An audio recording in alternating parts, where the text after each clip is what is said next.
I broke down and cried Saturday. I've been crying for like the last 3 days. That was 2 days ago when we first heard from residents at a low-income apartment complex in Thornton. And still after 2 days of pressing the owners and city for answers, some residents say nothing has been done. Denver 7's Gary Brode is live in Thornton tonight at 5. And Gary, the city gave that apartment complex a deadline to get this all fixed. Yeah, the city tells me they had until 3 o'clock for ownership to get all of the heat back onto all of those buildings. The city and the property manager both tell me heat is on for all of those properties at this point. However, there are still 2 buildings that are without hot water from what I'm being told. And the property manager just told me by tomorrow they should have hot water for all of the buildings. It's been days of cold and sleepless nights for this mother and tenant of Renaissance 88 apartments.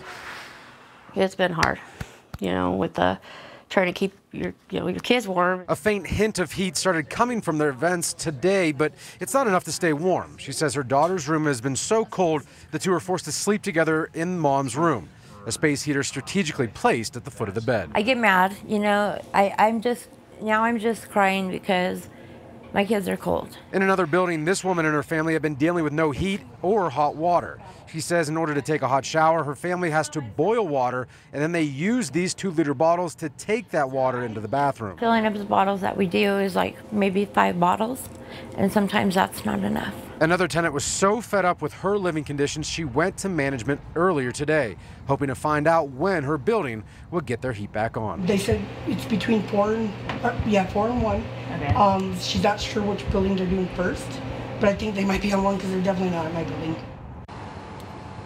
Now, I did also talk to that city spokesperson. I let him know that Building 5 also told me that they don't have heat.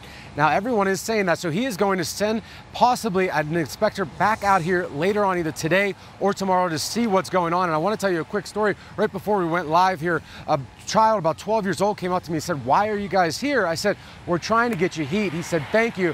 I've been really cold." So hopefully this is all getting resolved. Reporting live here in Thornton, Gary Brode, Denver 7. Well, we hope so. Thank you, Gary.